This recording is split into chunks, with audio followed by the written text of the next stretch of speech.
지난주 본문의 분위기하고 이번 주 본문 분위기가 확 달라요. 왜냐하면 지난주 예수님 앞에 나왔던 세 사람 이야기 기억나시나요? 세 사람은 다 어찌됐든 간에 예수님의 말씀에 순종했습니까? 아니면 사라졌습니까? 사라졌어요. 그러니까 예수님을 추종하는 사람이 아니죠. 근데 오늘은 예수님을 열심히 추종하는 사람들이 앞에 예수님 앞에 나타나 있어요. 그래서 분위기가 좀 다르다 라고 얘기하는 겁니다. 여기서 우리 미면 감정의 변화를 느낄 수 있습니다. 여러분은 주일에 교회당에서 다른 성도님들을 볼 때 어떤 기분이 듭니까? 그거 한번 생각해 봅시다. 혹시 저 사람이 이번 주에도 나왔네? 혹시 이렇게 생각하면 그게 곤란하잖아요. 저분은 우리 교회 안 다녔으면 좋겠네? 그런 분이 있다면 그건 이제 큰일 나는 거예요. 그건 하나님의 진노를 사는 거예요. 비아냥거리지 말아야 돼요. 저희 교회는 그런 분은 한 번도 없을 것이라고 생각합니다. 얼마나 반가운가를 좀 생각을 하셔야 됩니다. 이야, 지난주보다 더 젊어졌네? 인사를 이렇게 좀 하세요. 얼마 어저께도 누가 만났더니, 목사님 왜 이렇게 많이 늙으셨어요? 이씨, 누가 늙은 거 몰라? 또 말을 꼭 인사를 꼭 그렇게 해야 되겠어요. 그하고 말 좋은 말 냅두고 기분이 팍 나빠졌습니다. 옆 사람 다 쳐다봐요. 야, 더 예뻐졌네요. 시작. 좀 그런 성도가 되었어야죠. 선 목사님이 우리 교회 성도들이 너무 밝고 건강한 모습을 보여서 감사하다고 인사했습니다. 이런 모습 잃지 않기를 바랍니다. 얼마나 반갑고 기쁜가요? 이야, 전쟁터에 내보냈더니 다 살아서 돌아온 거예요. 야, 그러면 전쟁터에 군사를 내보낸 왕의 기쁨이 얼마나 클까요? 하나님이 엄청 아마 기뻐하실 것이다. 그렇게 생각합니다.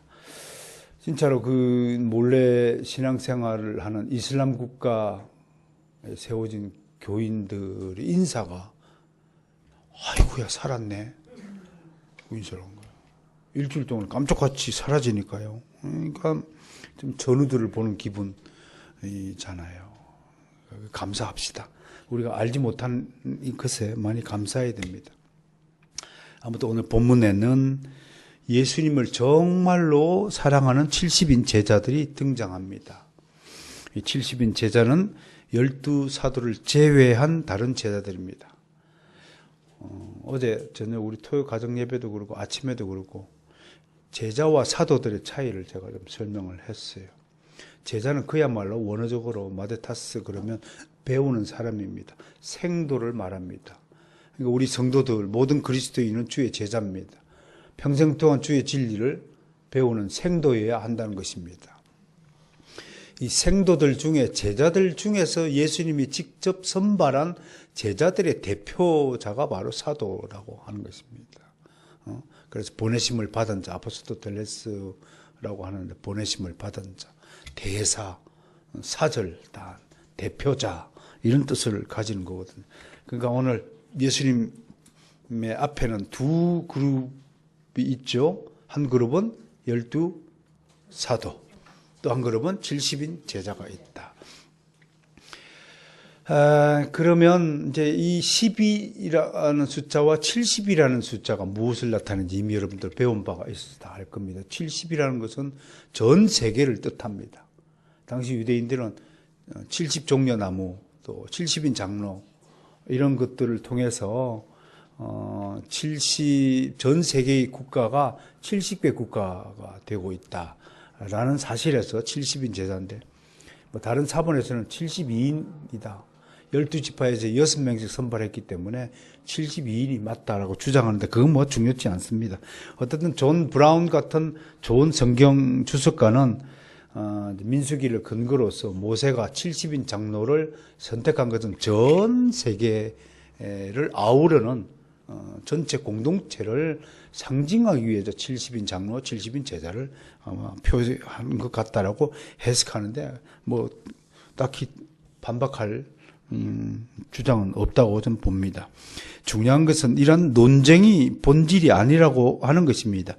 이 70인 제자를 파송하시면서 주님이 무엇을 의도하셨는가 하는 복음사역의 핵심을 파악하는 것이 더 중요하다 할 것입니다. 여기서 주님은 제자들의 복음사역에 대한 중요한 원칙 등을 오늘 소상히 우리 앞에 소개하고 있습니다. 24절까지 이어진 제자 파송과 행동 강령들을 하나씩 살펴보는데 오늘은 11절까지 기본 행동 강령들, 원칙들에 대해서 한번 살펴보겠습니다. 먼저 1절이네요. 함께 할까요? 시작. 그 후에 주께서 따로 70인을 세우사 친히 가시려는 각 동네와 각 지역으로 둘씩 앞서 보내신다. 그건 사마리아 전 지역으로 제자들을 파송하기 위해서 먼저 뭘 한다고요? 조를 짜는 거예요. 아주 조직적인 체계를 갖추는 거예요. 이 시스템 사역의 첫 출발입니다. 둘씩 짝을 지으니까 몇 개 조가 생겼나요? 35개 조 마을. 그럼 사마리아 지역에는 몇 개 마을이 있다는 건가요? 35개. 그럼 유대 지역과 갈릴리 지역에 35개. 그다음에 이제 70개 지역을 꼭 70개 지역이 아니라는 것을 염두에 두시고 상징적인 의미에서 35개 마을이면 사마리아 전 지역에다가 한 마을도 빠지지 않고 전도자를 파송한다는 의미가 여기에 있어요. 여기서 그런데 우리는 두 가지 궁금한 점을 발견합니다. 하나는 첫 번째 질문은 왜 둘씩 짝을 지어 보냈느냐 하는 겁니다. 그것은 첫 번째 서로 격려하고 돕기 위해서다. 전도서 4장 9절 가볼까요? 전도서 4장 9절.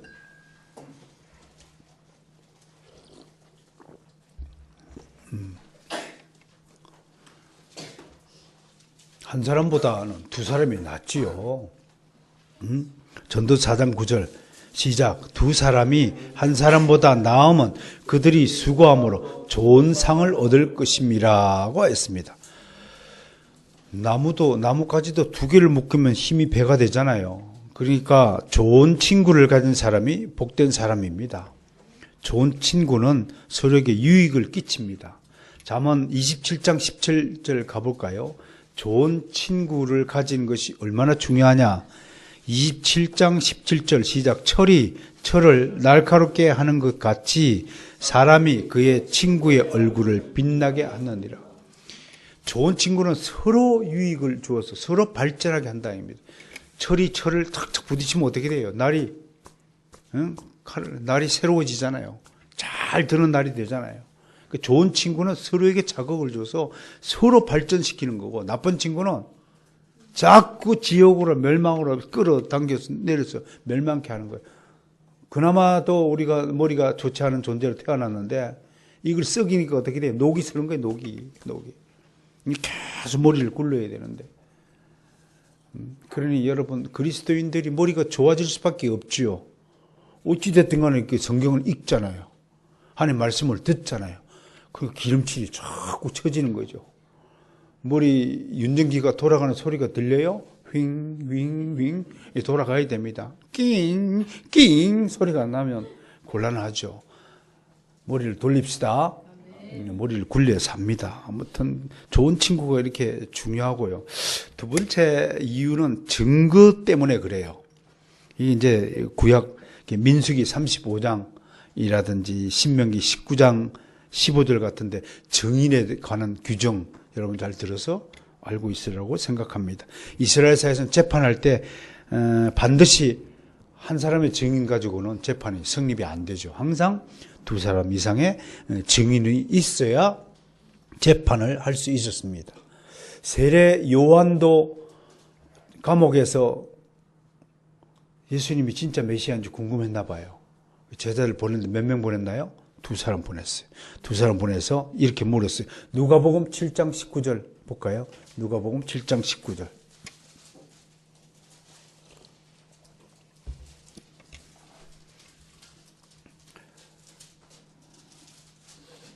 하영아 찾았니? 오, 하영이가 벌써 찾았어. 빨리빨리 찾아. 하영이보다 빨리빨리 찾아야지. 자, 누가복음 7장 19절 시작. 요한이 그 제자 중 둘을 불러 주께 보내어 이르되 오실 그이가 당신이오니까 우리가 다른 일을 기다리올까 하매. 그래서 둘을 보냈다고 기록하고 있어요. 그리고 사도들도 둘씩 짝을 지어서 선교 여행을 떠났어요. 베드로와 요한이 항상 같이 다녔어요. 그러죠? 그 다음에 바울과 바나바, 바울과 실라, 바나바와 마가, 또 뭐 디모데와 실라, 난 실라는 디모데까지 이렇게 둘씩 항상 짝을 다녀. 지금도 이 둘씩 짝을 지어 전도하는 원칙을 가장 잘 지키는 단체가 뭐뭐뭐 땡땡땡 증인이라고 혹시 아시는지 모르겠어요. 이게 또 원칙이 있는데 이런 원칙 무시하고 그냥 혼자 다니면서 막 뭐 들고 막 예수 천국 불신 지옥 쌓고 하는 거, 이게 성경의 원칙을 어기는 일인 줄 이제 아시겠죠? 우리 가슴 손합시다. 성경 법대로 살자. 하나님 말씀대로 살자. 이걸 명시해야 돼요. 하나님이 정해준 룰대로 사는 거예요. 그게 이제 쉽지가 않은 거죠. 우린 타락한 인간은 늘 내 맘대로 살기를 원하지 하나님의 법대로 사는 것이 원치 않잖아요. 일주일 동안 내가 아무리 여러분 앞에 하나님의 법이 이렇고 이렇게 살자고 그래도 집안에 가면 어떻게 해요? 뒹구는 거지 뭐. 뒹구는 거지. 그게 우리의 현재 모습이에요. 하나님의 법대로 살면 몸이 상쾌해요. 상쾌하고 피곤치도 않아요. 근데 피곤하다고 자꾸 침대로 들어가면 더 피곤해져. 신기하죠? 쉬면 좀 나아야 될 텐데. 그렇지 않은 거예요.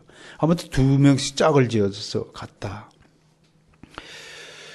두 번째 질문은 왜 예수님은 자신이 직접 먼저 가지 않고 제자들을 앞서 보냈느냐라고 하는 겁니다.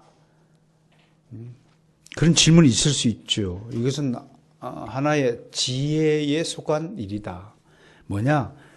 수행해야 될 할 일의 양이 너무 많았을 경우는 분담하는 겁니다. 공동체 정신이죠. 각자의 이 업무를 분담해서 하는 것. 혼자 다 하지 않는다는 것. 근데 여기서 가만히 보세요. 예수님은 전능하신 하나님이신데 혼자 다 할 수 있을까요, 없을까요? 할 수 있죠. 무소부재하신 분인데 동시에 다 한꺼번에 나타날 수 있어, 없어요? 있어요. 근데 왜 그런 방식을 택하지 않고 전도자를 통해서 할까요? 왜 그럴까요? 하나님도 이미 인간으로 오셨으니까 인간적인 방식을 통하여 전도하고자 하시는 하나님의 여기 뜻이 있는 거예요. 그러니까 우리가 교회가 만약에 하나님이 초능력으로 교회를 뿅뿅뿅뿅뿅 세우셨다면 우리가 전도할 필요가 있을까 없을까요? 우리가 전도할 필요가 없다면 우리에게 무엇이 사라지게 되나요? 상급이 사라지는 거예요. 결국은 우리들을 전도를 하라고 이렇게 둘씩 짝을 지어서 보내는 것은 누구를 위한 건가요? 결국 우리를 위한 것이다 라는 것을 알 수 있어요. 하나님의 지극한 지혜의 은혜입니다. 한편으로 70인 제자는 전 세계를 향한 복음 전도를 상징한다면, 예표한다면 이 복음 전도는 모든 주의 제자, 모든 그리스도인들, 모든 성도들이 담당해야 될 가장 기본적이고 보편적인 의무에 속하는 것이다 라는 것은 오늘 이 본문을 통해서 알 수 있습니다. 그 1절을 통해서도 이런 많은 정보를 우리가 얻을 수 있다고 할 것입니다. 자, 1절을 다시 봅시다. 시작. 그 후에 주께서 따로 70인을 세워서 친히 가시려는 각 동네와 각 지역으로 둘씩 앞서 보냈으며. 자, 여기서 또 하나 우리가 발견하겠습니다. 70인을 세워서 따로 세웠어요. 따로. 이거는 세상 사람들과 따로 분리해냈다라는 뜻이 있고요. 그렇다면 70인 제자, 여러분들이 만약에 이 그룹에 속한 어떤 제 1조든 2조든 3조든 속했다고 생각해 보세요. 여러분들이 할당된 마을이 있죠. 그죠? 그 마을에서 벗어나서 다른 마을로 갔다는 기록이 있나요? 없나요? 없어요. 그러면 전도자의 몫은 뭔가요? 나에게 할당된 지역, 할당된 몫에 충성하는 것이 충성된 일꾼이다 라는 것을 또 하나 우리 알 수 있다 이겁니다. 그러니까 여러분들이 교회에서 따라서 집사는 물질로 섬기고, 장로는 법으로 섬기고, 목사는 말씀으로 섬긴다. 그러니까 모든 제자, 모든 성도들의 기본이 뭔가요? 섬기는 거예요. 군림하는 것이 아니라 섬기는 거예요. 왜 섬겨야 되냐? 우리는 모두 하나님께 어떤 신분이에요? 하나님의 종입니다. 종. 그런데 하나님께서는 자비하시고 사랑하시는 하나님께서는 우리를 종인데도 불구하고 종으로 취급하지 않고 양자로 삼아서 아들로 취급해 주신다. 이게 하나님의 자비하심이에요. 우리 신분은 뭐라고요? 종이에요. 종인데 아들로 쳐주는 거예요. 아들같이 대우해 주는 거예요. 그러나 우리 입장에서 그건 하나님의 몫이고, 하나님은 그렇게 취급하더라도 우리는 늘 종의 신분을 망각하면 될까요? 안 될까요? 안 돼요. 은혜를 잊으면 안 되죠. 그러니까 종은 주권이 없는 사람이잖아요. 종에게 무슨 주권이 있고, 종이 무엇을 가지고 명령을 하고 지시를 하고 한단 말이에요. 그건 종의 신분을 망각한 체사죠. 오직 종은 서로 섬기는 거예요. 그래서 서로 돌보는 거예요. 빌립보서 우리 2장을 가봅시다. 사도 바울의 이 정신을 우리가 좀 더 잊지 않았으면 좋겠어요. 2장 1절부터 5절까지 한번 봅시다. 2장 1절부터 5절까지 시작. 그러므로 그리스도 안에 무슨 권면이나 사랑의 무슨 위로나 성령의 무슨 교제나 긍휼이나 자비가 있거든. 뭐가 있거든요? 여러분, 성도끼리 뭘 교제해야 된다고요? 명령하라고요? 권면하라. 서로 권하고 명령.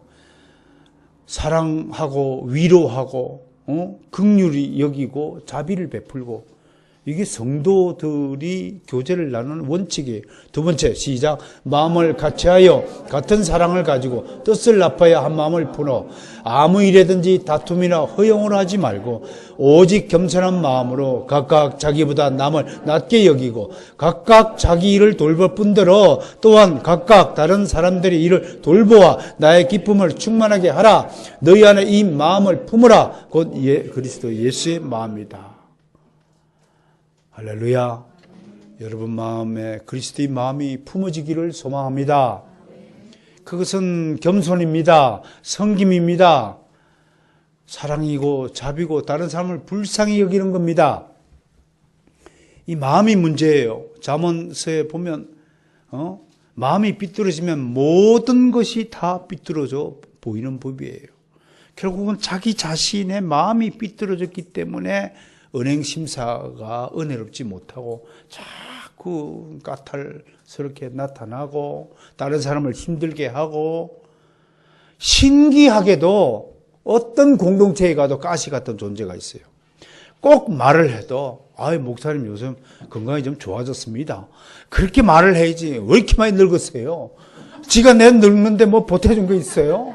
말을 해도 그렇게 꼭 삐딱하게 뱀의 여처럼 말을, 상대방이 기분 나쁘게 말을 하는 거, 이게 예수님의 얼굴에 하나님의 영광을 생채기 내고 활키는 것과 같은 것이다. 그러니까 정말 중요한 것은, 그리스도인들에게 가장 중요한 표시는 이 말이에요. 말. 이 혓바닥으로, 제치어로 사람의 영혼을 죽이기도 하고 살리기도 하는 거예요. 정말 명심해요. 말에 거듭나야 돼요. 예? 말이 차갑고요. 말이 아주 다른 사람을 기분 나쁘게 만들고요. 꼭 말을 해도 좀 생기 있고 발랄하게, 야, 너 이거 좀 도와주면 안 되겠니? 이래야지. 너 왜 안 돕니? 이거 말이 완전히 차이가 있는 거죠. 가해동. 네, 가해동입니다. 목소리 쫙 깔아가지고, 이런 것들은 아주 수준이 낮은 천박한 목소리고 천박한 태도예요. 밝게, 야, 반갑다 이래야지. 반갑구나, 야. 지가 뭐 그렇게 해서 목소리 힘주고 폼재면 뭐가 어디 위대해 보이고 우세해 보이나요? 그런 천박한 거, 수준 낮은 것에서 좀 버리시고, 정말 어떻게 우리가 다른 성도들을 섬겨야 되는가를 좀 유념해 주시고, 밝은 소리로, 명랑한 소리로, 자기 내세우지 말고, 나보다 남을 어떻게 하라고요? 낮게 여기라. 인사합시다, 사람. 네가 나보다 잘났다. 시작. 그거 진짜 인정하셔야 됩니다. 잘난 겁니다. 잊지 맙시다. 자, 2절 봅니다. 주님은 여기서 추수한 일꾼을 이제 보내달라고 기도를 하네요. 이는 해야 할 복음 사역이 무수히 많다는 것과 점진적인 사회가 확대가 이루어지고 있다는 것을 알려주고 있습니다. 주님은 복음 사역의 대상을 어느 특정 지역에만 한정하시지 않습니다. 예수님의 사랑은 유대인에게만 주어진 것이 아닙니다. 사마리아인이든 이방인이든 주님의 사랑은 똑같이 미칩니다. 그런데 어느 시대 어느 지역에서나 항상 일꾼이 부족하죠. 타락한 인간은 본성상 일하기보다 놀기를 더 좋아하죠. 특별히 지금은 더욱더 그렇습니다. 물질적으로 풍요로운 시대를 살고 있는 현대인들은 복음을 증거하기 위해 일하지 않고 놀기 위해 일한다고 합니다. 노는 것에도 돈이 되니까요. 돈을 벌어야 되니까 그래서 돈을 번다고 하는 겁니다. 노는 것도 일이라고 생각한다고 합니다. 다음으로 주님의 이 기도에는 복음 사역이 점진적으로 확대되고 있음을 발견하게 됩니다. 처음에 주님으로부터 시작된 사역이 5제자, 12제자를 확대되고 이제 70인 제자로 또 훗날에는 모든 주의 제자인 일꾼들에게 확대되었습니다. 그래서 주님은 할 일은 많은데 정말 일할 사람이 일꾼이 부족한 이 상황을 놓고 일꾼의 주인에게 여러분들이 일꾼을 더 보내달라고 기도하라고 우리에게 가르치고 있습니다. 오늘 우리도 이 지역에 어느새 바로선 교회 이름으로 교회를 개척하고 설립하여서 10년이라는 지난 세월을 보내고 있습니다. 여러분 어떻습니까? 여러분들 진심으로 우리 교회에서 정말 필요한 일꾼들을, 추수꾼을 보내달라고 기도하는 여러분들이 되시기를 소망합니다.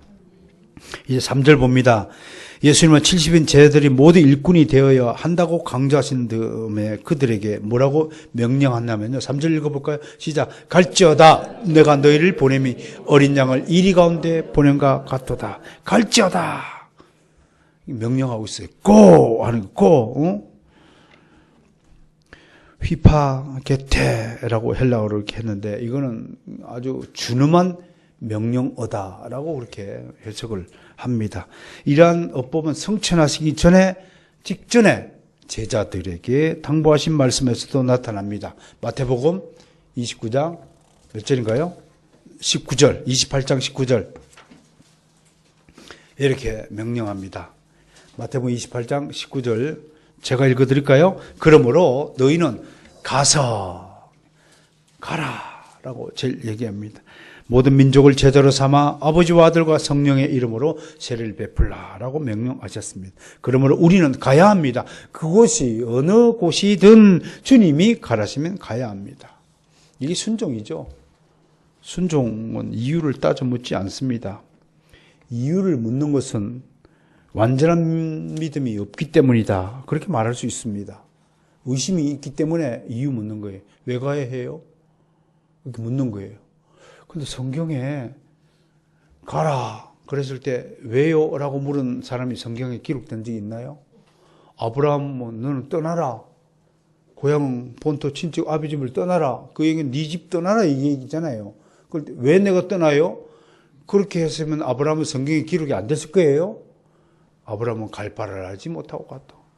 어디로 가야 해요? 그것도 물었어요? 아니에요. 왜? 절대적인 믿음을 가졌다는 거예요. 하나님이 무슨 이유가 있으니까 나보고 가라고 명령하시니까 나는 내 할 일은 알겠습니다.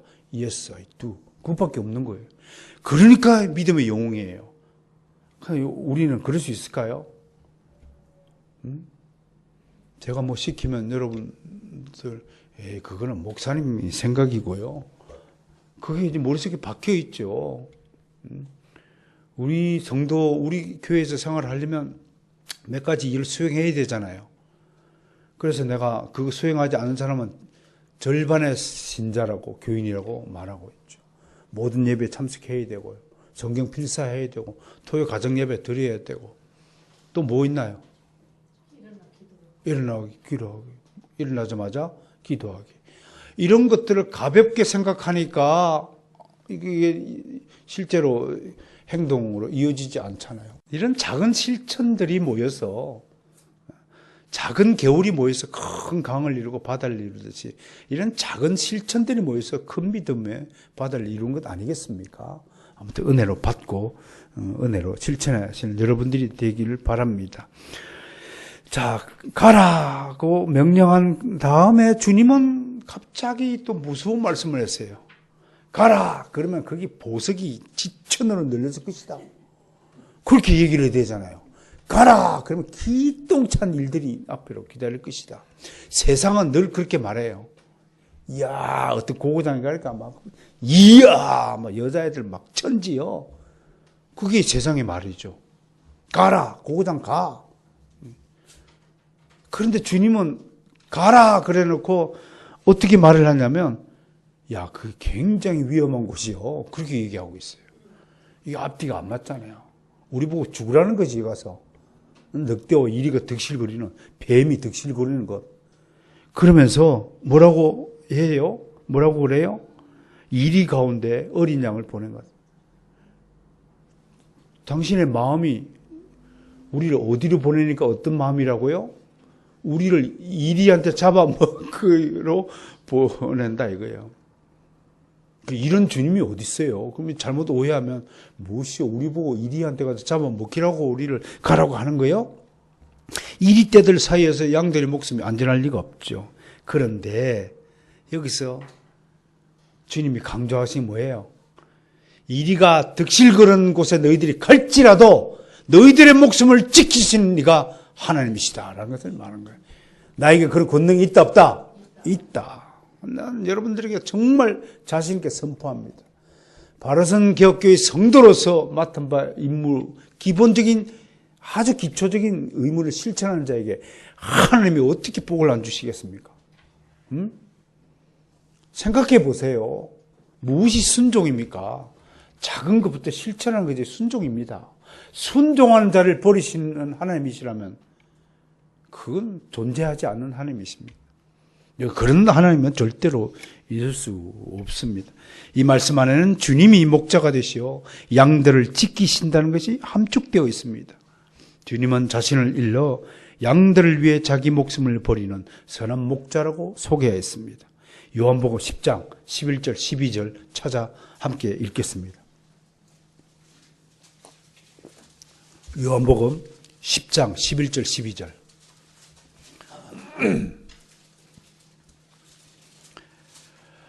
여러분, 진짜 선한 목자의 모습이 뭘까요? 여러분들의 것을 뺏어가지고 지주머니 속에 넣는 사람이 선한 목자인가요?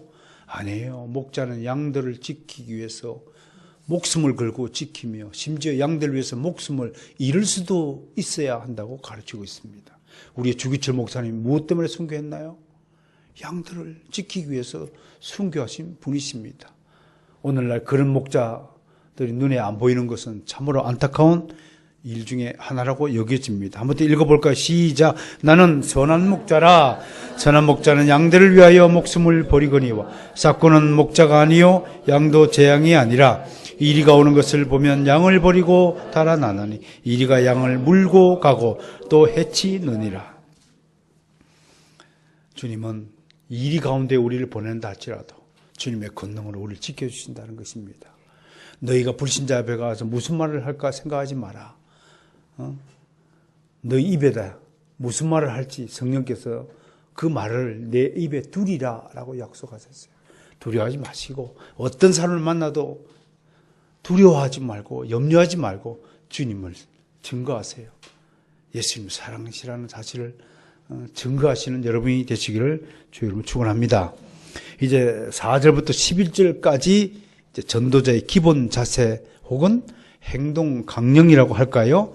그러한 것들을 지금 반포하십니다. 이는 마태복음 10장에 기록된 12 사도에 대한 복음 증거사의 원칙 원칙과 대동소이합니다. 거의 일치합니다. 누가는 12사도에 대한 말씀은 9장에다가 따로 기록하고 있는데 잠시 앞으로 가서 9장을 잘 보겠습니다. 9장 1절에 보면요. 12사도를 파송할 때에 또 같은 원칙을 적용합니다. 9장 1절 제가 읽어보겠습니다. 예수께서 12제자를 불러 모아서 모든 귀신을 제어하며 병을 고치는 능력과 권위를 주시고, 여러분 사도는 제자들 중에서 특별히 선발한 주님이 직접 임명한 주님의 대표자요 대리자고 그랬습니다. 그러면 제자들보다도 훨씬 더 특별한 임무를 맡기기 위해서 또한 특별한 능력을 이분들에게만 허락하신 것입니다. 근데 오늘날에도 내가 사도적 능력을 부여받았다. 그러면 그건 전혀 이단입니다. 속지 마셔야 되는 겁니다. 주님의 사도는 이 12분밖에 없다는 것입니다. 자, 2절 하나님의 나라를 전파하며 앓는 자를 고치게 하려고 내보냈으며 3절 이르시되 여행을 위하여 아무것도 가지지 말라. 지팡이나 배낭이나 양식이나 돈이나 두 벌 옷을 가지지 말라. 어느 집에 들어가든지 거기서 머물다가 거기서 떠나라. 누구든지 너희를 영접하지 아니하거든 그 성에서 떠날 때 너희 발에서 먼지를 떨어버려 그들에게 증거를 삼으라 하시니, 제자들이 나가 각 마을에 두루 다니며 곳곳에 복음을 전하며 병을 고치더라 했는데, 이때 6절에 있는 제자들은 사도들을 가르치는 용어라는 사실을 염두에 두시고, 10장에서는 이제 70인 제자들에게도 거의 대동소이한 원칙을 발표하고 있다라고 하는 것입니다. 자, 먼저 4절에 보니까 뭘 가지지 말라고 되어 있나요?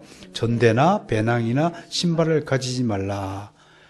이 얘기는 무슨 뜻인가요? 세상적인 것 의지하지 말고 오직 하나님만 의지하라. 그렇게 말합니다. 그랬더니 진짜로 신발도 안 신고 옷도 안 입고 가라, 그런 소리가 아닙니다.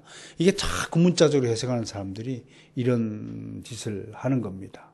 금욕주의자들이 꼭 이런 사례에 해당되는 사람들이 기독교 역사 안에 있었다는 사실도 우리는 기억합니다. 전도는 돈으로 하는 것이 아닙니다. 물론 그렇다고 해서 전도 비용이 필요치 않다라고 하는 게 아니에요. 아니, 돈이 있어야 비행기 타고 사람 만들고 다니죠. 돈 없이 어떻게 비행기를 타고 외국에 갑니까? 그러나 돈을 마련한 일보다 더 우선해야 할 일은 먼저 내가 전도자가 되겠다고 결심하는 거예요. 하나님께 서원하는 거예요. 전도자가 되기 위한 필요한 자질을 갖추는 거예요. 필요한 기술도 익히는 거예요. 성경 공부도 철저히 하는 거예요. 전지전능하신 하나님은 그런 전도자에게 무엇이 필요한지 알고 계시는 거예요. 그래서 하나님께서 다 필요를 채워주시는 거예요.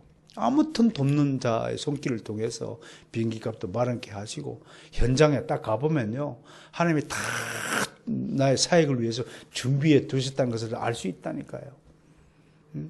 그런 경험을 한번 해보세요. 성경 공부 열심히 한번 해보세요. 이거 공부한다고 나 인생이 달라질까? 천만의 말씀이에요. 만만의 콩떡입니다. 성경 공부 열심히 할수록 여러분들 인생 행복해진다는 사실을 명심하세요. 성경 공부하지 않고 세상 안락 지내는 사람과 성경 공부를 열심히 하면서 하나님을 사랑해보세요. 여러분 인생이 달라져요. 하나님을 사랑하시면 모든 문제가 해결이 된다는 것을 절대적으로 강조하는 것입니다. 바로 이것이 믿음입니다. 믿음이 있으면 돈 문제는 자동적으로 해결됩니다. 물론 돈을 마련하는 방법에는 차이가 있을 수 있죠. 어떤 이는 모금을 해서 돕기도 하고, 어떤 이는 힘을 써서 돈을 벌어 모으는 방식을 택하고, 어떤 이는 다른 사람의 도움을 받고 전도하기도 합니다. 그러나 어떤 방식이든지 간에 이 모든 방식은 하나님께로부터 온 방식이라는 사실을 믿으시길 바랍니다. 두 번째로 4절에서 보니까 길에서 아무에게도 무난하지 말라. 그러면 인사도 하지 말라는 뜻인가요? 문자적으로 해석하는 사람도 이렇게 해석을 할 수 있을 겁니다. 제발 이 차원에서 벗어나길 바랍니다. 이건 지금 주님 앞에 시간이 얼마나 남았나요? 좀 있으면 죽으러 가야 돼요. 시간이 있을까요, 없을까요? 없어요. 이건 시급성을 말해요. 지금 불 끄러 가는데 옛날 30만 원 친구 만났다고 집에 불이 났는데 야 반갑다 야 너 어디 가니? 나 이제 불 끄러 가고 있는데 그러고 인사할 틈이 있나요 지금? 그런 여유를 부리지 말라는 거예요. 복음 전도의 시급성을 좀 강조하는 거예요. 비유적으로 말씀하시는 거예요. 그만큼 영혼을 구원한 일이 집에 불 끌어가는 것보다 더 급하고 중요한 일이라는 것을 좀 강조하는 거예요. 길에서 아무에게나 무난하지 말라. 그런데 시간 낭비하지 말라는 거예요. 여러분 일주일 동안 살면서 저도 아침에 회개 기도할 때 너무 쓸데없는 일에 많은 시간을 낭비한 제 자신을 놓고 회개하였습니다. 정말 주님에게만 필요한 일이 있을 텐데 어쩌단지요 살면서 축구도 봐야 되잖아요. 저는 진다고 예언을 했거든요. 근데 예언들도 졌어요. 이 한국 축구는 좀 져야 됩니다. 다시 거듭나지 않으면 희망이 없습니다. 어떻든요 축구도 봐야 되고 또 뭐 드라마도 봐야 되고 아내랑 같이 또 즐거운 시간도 보내야 되고 또 누구랑 밥도 좀 먹어야 되고 이런 것이 우리 딴에는 그럴 수밖에 없잖아요. 그게 뭐 나쁜가요? 그래 나쁘지는 않다고 봅니다만은 하나님의 복음을 생각해서 볼 때 내가 복음을 위해서 열심히 살았나? 라는 입장에서 보면 조금 미안하죠. 그렇지 않습니까? 이런 미안한 감도 없다면 그런 영혼이 갱생이 안 됐거나 뭐 희망이 없거나 세속주의에 지나치게 찌들어온 결과일 것이라고 저는 생각할 수밖에 없다는 것입니다. 어떻든 시간과 장소를 구별하는 것이 지혜입니다. 잠언서에 재미나는 것이 있죠. 27장 14절 이른 아침에 큰 소리로 자기 이웃을 축복하면 도리어 저주 같을 것이다. 아침부터 막 할렐루야 막 그러면 기분 나빠요 안 나빠요? 좋은 인사라도 때와 장소를 구분하는 지혜가 필요하다고 얘기하는 것입니다. 자, 5절과 6절에 보니까 5절과 6절에서 말씀하시는 것이 뭐냐면 어느 집에 들어가든지 먼저 말하되 이 집이 평안할지어다라 라고 인사한 것. 이건 인사하라. 뭘 인사하라냐면 안녕하십니까 라고 인사하라고 가르치는 거예요. 야, 이것 보면요 세계에서요 인사말로 안녕하십니까 라고 말하는 인사는 유대인과 우리 한국 민족 두 민족밖에 없어요. 두 민족밖에 없어요. 샬롬, 히브리인들은 샬롬, 평강하십니까? 안녕하십니까? 밤새 안녕하셨습니까? 그 얘기예요. 얼마나 밤새 위험했으면 안녕하냐 이겁니다. 우리 경상도에서는 어렸을 때 밥 드셨냐고 인사가 밥 드셨습니까? 그게 인사였어요. 얼마나 굶었으면 밥 드셨냐고 인사를 했겠냐고요. 여러분 지금 우리를 둘러싸고 있는 환경이 뭐라고요? 이리가 득실득실되는 환경 속에서 주님이 어린 양을 보냈는데 우리끼리는 어떻게 인사하라고요? 이리한테 안 몰리고 목숨 잘 지켰느냐 그 뜻이 여기 담겨 있는 거예요. 그래서 샬롬 평강하냐 우리 인사하라는 거예요. 그런데 다른 사람들은 다른 민족들은 이렇게 인사하지 않아요. 영어로 그 모닝이 뭐예요? 좋은 아침? 뭐 좋은 날씨가 좋다는 거예요. 뭐예요? 봉주르? 뭐 곤니찌와? 닌하오? 중국어? 닌하오? 또 뭐 이런 이름들 보면 베트남어를 하나 쫓았는데 베트남어가 따라서 구텐탁. 구텐탁. 아, 독일어예요? 베트남은 따라서 신짜오. 신짜오. 잘 먹었느냐 이런 뜻이랍니다. 신짜오. 얼마나 가난한 백성이면 그렇게 인사하겠습니까? 이렇게 안녕하냐라는 인사를 하면서 평강을 빌어줘라. 여러분 주님 안에서 정말 평강을 누리시기를 소원합니다. 난 여러분들이 범사에 다 잘 되는 그런 성도들이 되시기를 바랍니다. 정말 여러분들 행복하기를 소망합니다. 평안을 인사하라.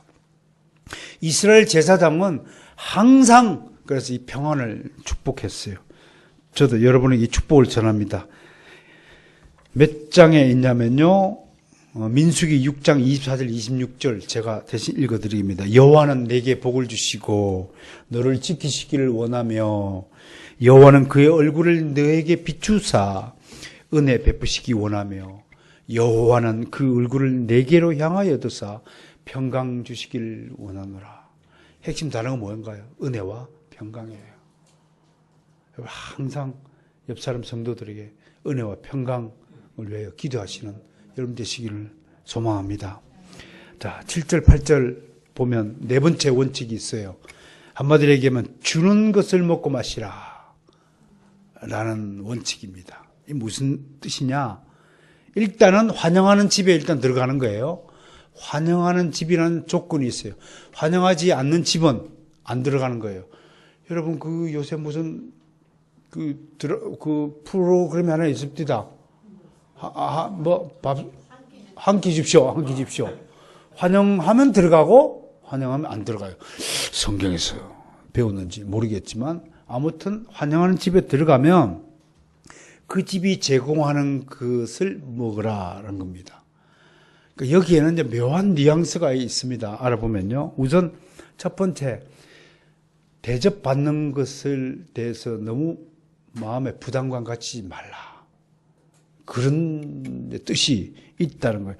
솔직히 마음이 좀 착하거나 또 양심적인 사람은 너무 대접을 잘 받으면 막 부담스러워가지고 하는데 그러지 말라는 거예요. 왜냐하면 전도자가 축복한 평안하세요 라면 그 대접하는 데 드는 비용보다도 훨씬 더 많은 축복을 하나님이 되갚아 주신다는 원칙이 있다는 거예요. 대접하는 손길 위에 하나님이 확 부어주시니까 오히려 더 좋은 대접을 할수록 전도자, 복음 전도자에게 여러분들 말하는 양들 키우는 목자에게 더 좋은 대접을 할수록 하나님이 그걸 기뻐하신다는 것을 염두하라는 겁니다. 그렇다고 또 그걸 가지고 또 왜 대접을 안 해? 그렇게 말하면 그건 또 대접의 원칙을 어긋나는 거죠. 서로 자발적으로 기쁜 마음으로 그러니까 교회 하나님을 위해서 하는 모든 일의 원칙이 뭔가요? 자발적으로 기뻐하는 마음으로 하는 것이다 라고 이미 말한 바 있습니다. 그러므로 대접 자체를 하나님이 주시는 싹스로 여겨도 된다는 것입니다. 그러니까 싹스라는 거예요. 그러니까 우리가 신방 갈 때 정성껏 대접하는 음식들 그게 하나님이 복음 전도해 주는 싹스예요. 싹. 돈으로 월급은 안 주는 거지만 그걸 대접받는 거 자체 싹스라는 거예요. 거기다가 또 신방 헌금 받는 거 이런 것들이 성경에 없는 이미 싹스를 받았는데도 불구하고 또 사람으로부터 싹스를 받는다는 것이니까 내가 반대하는 거예요.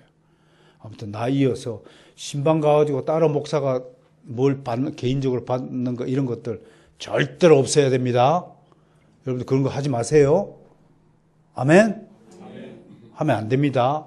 정말 감사하면 교회 다음 주일날 나와서 감사한금 드리세요 하나님께. 목사 개인에게 주지 마시고요. 목사가 무슨 돈 받는 싹군입니까? 그러면 여러분들이 이 최 목사를 베리는 겁니다. 그러지 마시라고요. 여기서 하나 기억해야 될 것이 먹는 것에도 조건이 있다는 것입니다. 8절 보세요. 너희를 영접하거든 먹으라 라고 했고요. 그 다음에 주는 것을 먹으라 라고 하는 겁니다. 그러니까 더 달라고 얘기하면 안 된다는 거예요. 음식점에 가서도 제발 뭐 좀 더 달라고 하지 마세요. 주는 것들을 먹어요. 우리 여기 오늘 저녁에 약속한 이 집에도 이 집은 가만히 있으니까 더 줘요. 더 달라고 그러면 안 주고. 그러니까 달라고 그래서 주면 자발성이 떨어지잖아요. 가만히 딱 지켜보다가요. 서비스가 자꾸 나와요. 그러니까 그래서 이 집이 참 훌륭한 집이다. 그래서 자주 가는 거예요. 그러니까 주는 건 먹으세요. 그리고 맛이 없더라도 정말 맛있습니다. 이럴 땐 거짓말 좀 하세요. 거짓말 인사가 그리 위대한 겁니다. 맛없는데 왜 이렇게 짜요?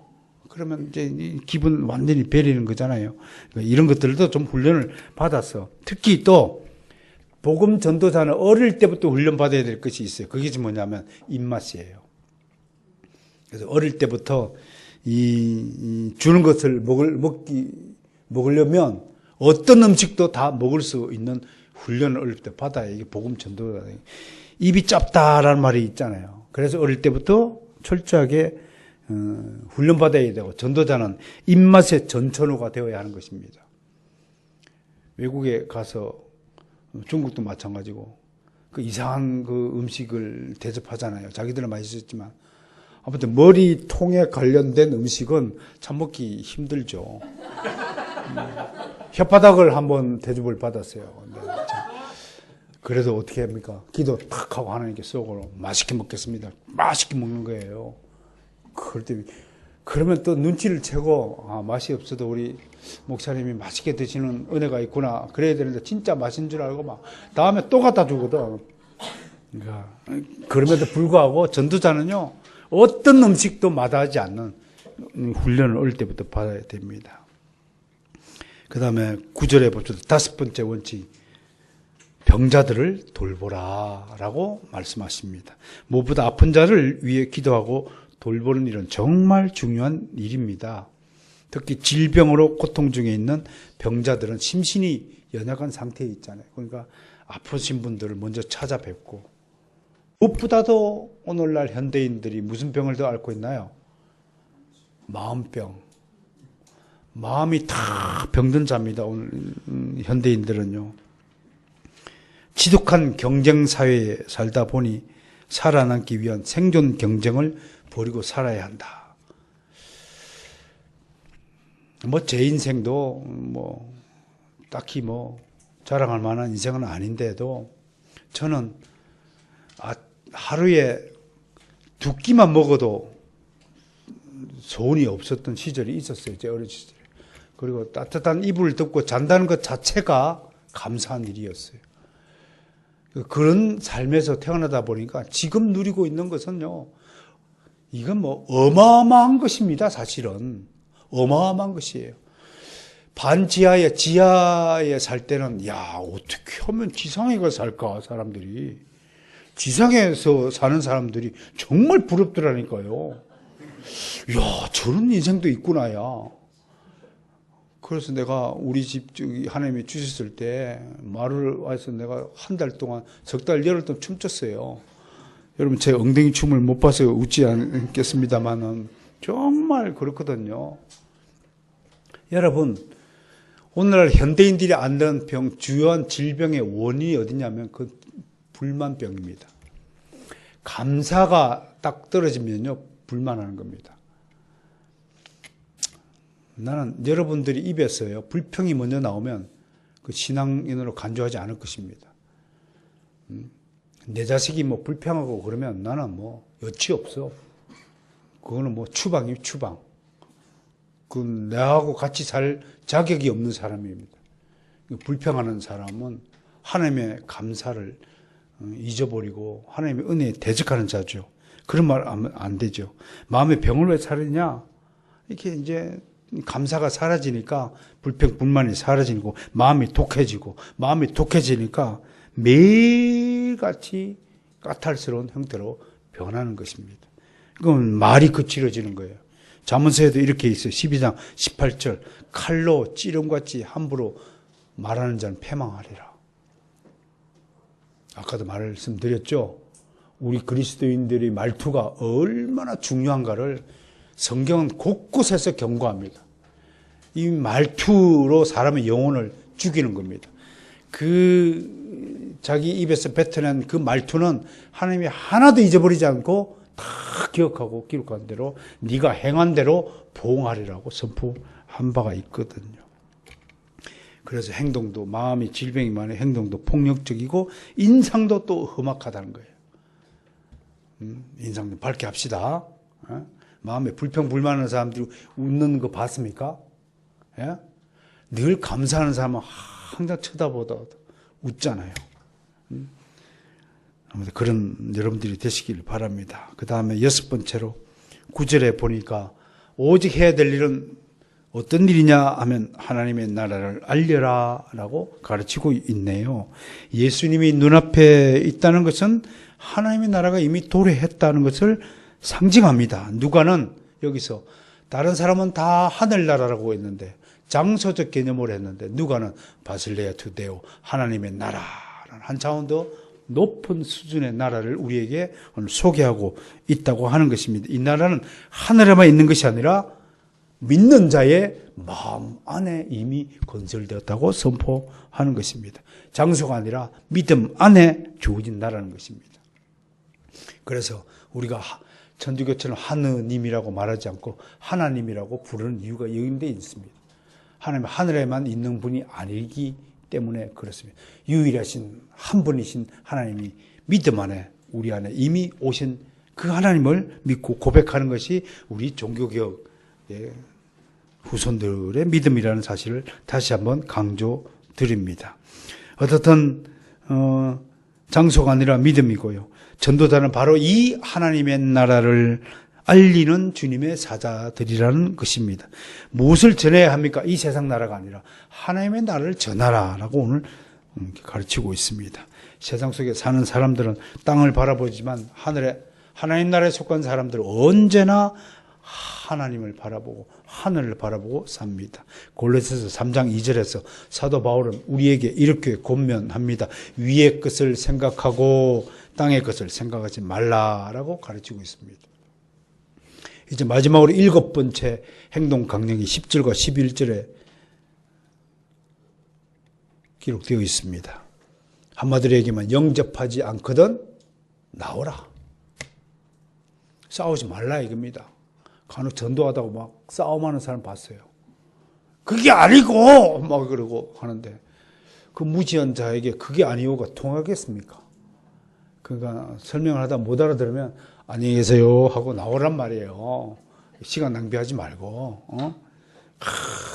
억지로 교회로 데려오려고 막 하다가 몇 번 시도하다가 안 되면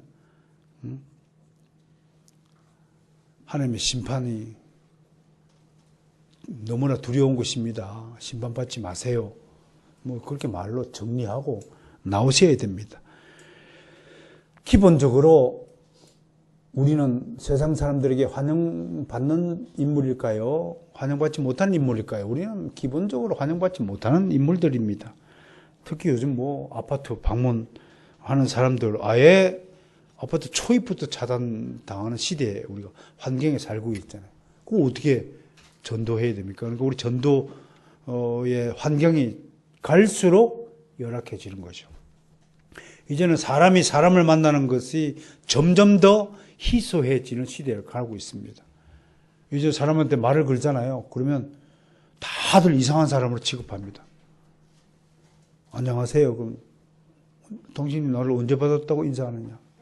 이런 시대가 되어 있어요. 요즘 아이들은 뭐 거의 다 아이들에게 예 안녕 잘 있으라 그러면 아이들 인사할 줄 몰라요. 근데 우리 썸은 뭐 교육을 잘 시켜놔가지고 올 때 나한테 인사 안 한다. 원나라고 갈 때 나한테 인사하고 가도록 그렇게 되어 있어요. 우리 썸은. 그럼 다른 학원들은 뭐 인사해요 원장님한테. 인사를 기껏 한다 해도 옆으로 하거나 뒤로 하죠. 앞으로 하니까 안녕하세요. 인사하는 사람은 없어요. 안녕하세요.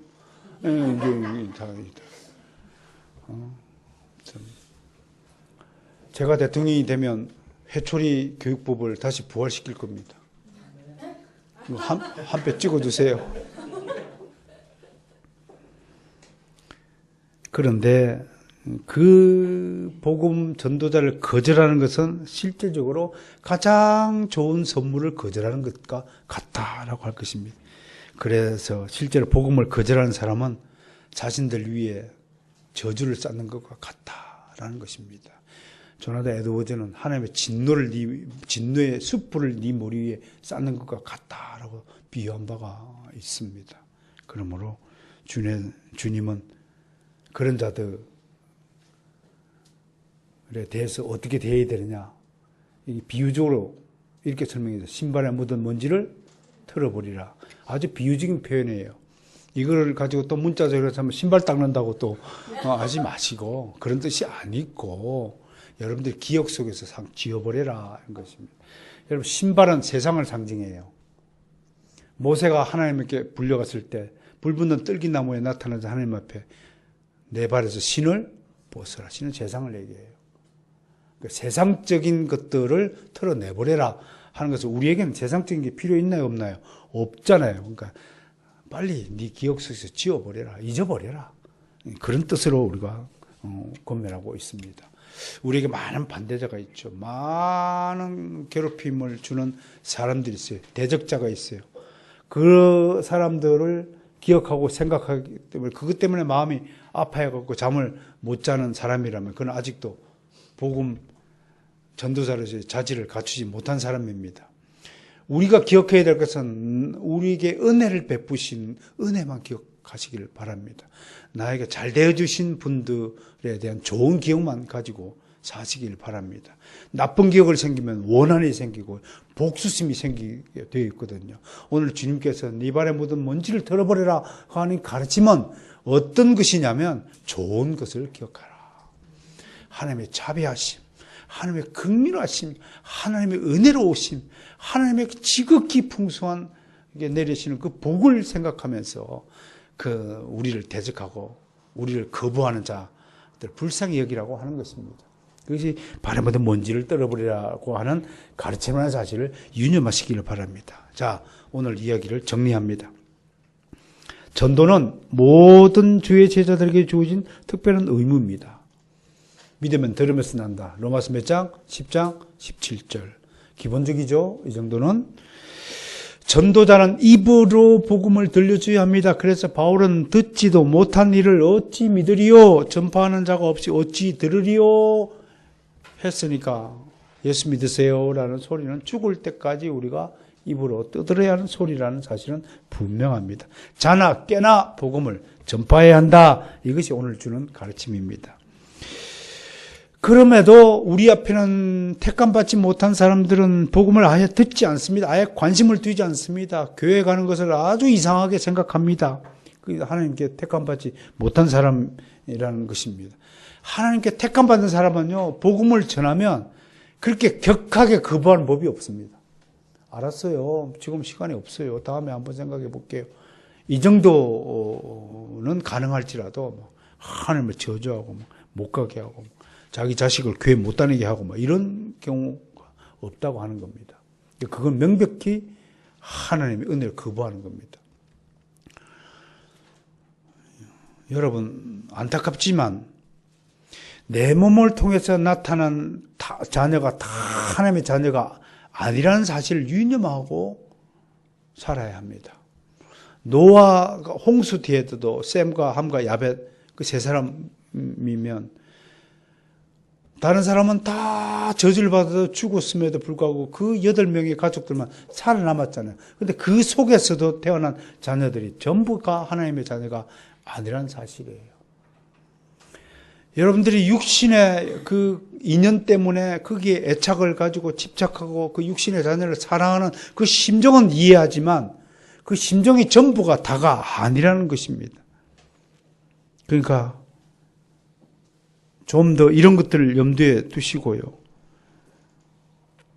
자녀들에게 복음을 전해줘야 되지만 끝까지 복음을 거부한다면 결단할 수 있는 믿음의 결단도 필요하다고 할 것입니다. 그럼에도 여러분들이 제대로 자녀들에게 이웃에게 30년 동안 이웃에 살면서도 그분을 복음으로 전도하지 못한 것은 그분이 교회 다니지 않는 이유는 두 가지 이유입니다. 그분이 하나님께 택함을 받지 못한 사람이라면 여러분들에게 하나님이 책임 묻지 않을 것입니다. 그런데 여러분들이 만약에 잘못된 방식으로 그 이웃에게 복음을 전거해서 그분의 마음을 다치게 했다면 여러분들에게 책임이 있는 것입니다. 인도의 간디가 영국에 유학을 했는데 예수를 믿을 뻔했대. 교회를 나갈 뻔했는데 교회 다닌다는 하숙집 주인 여주인이 엄청나게 인색하고 돈내 막 짜고 그래서 그 간디가 그 가난한 영국 유학 시절 때 그 여감 여주인 때문에 마음을 다쳐가지고 인도에 크리스천이 못했다는 거예요. 만약에 그 여주인이 간디를 복음을 전거했다면 물론 하나님 입장에서 우리 입장에서 한번 돌이켜 보면 인도인들 13억 인구가 지금 절반은 그리스도인이 될 수 있는 놀라운 역사 나타났을 거 아니에요. 여러분 복음 전도 한 사람이 얼마나 중요한가. 여러분들이 자녀들 앞에 정말 복음 전도자의 삶을 부모된 자로서 가족 자격을 갖추고 있는가를 생각을 해봐야 됩니다. 어떻든 간에 그럼에도 다친 길을 가진 사람들이 있다는 것을 명심하시고 또 그럼에도 불구하고 우리는 열심히 성경을 선포해야 되고 그 성경에는 하나님의 감동으로 된 것이기 때문에 모든 교훈과 책망과 바르게 함과 유익하게 만드는 것들이 다 담겨 있던 것을 우리 자녀들과 이웃들에게 열심히 가르치고 전파해야 될 책임이 우리한테 있다는 것입니다. 그러니까 오늘 이 말씀을 듣고 전도에 대한 의무를 되살려주고 전도에는 기술이 필요하다는 것, 지혜로운 전도의 기술이 필요하다는 것. 그 다음에 세 번째, 억지로 내 식대로 전도를 하려고 하는 것들을 하지 말고 하다가 안 되면 하나님께 맡기고 물러설 줄 아는 지혜도 좀 가지시면 좋겠다 하는 것을 말합니다. 자, 오늘 누가복음 10장에 기록된 이 전도자에 대한 기본적인 원칙들과 행동 감명들을 통해서 좋은 또 지식과 기술들을 익혔으리라고 믿습니다. 좋은 전도자가 되시기를 주님 축원합니다.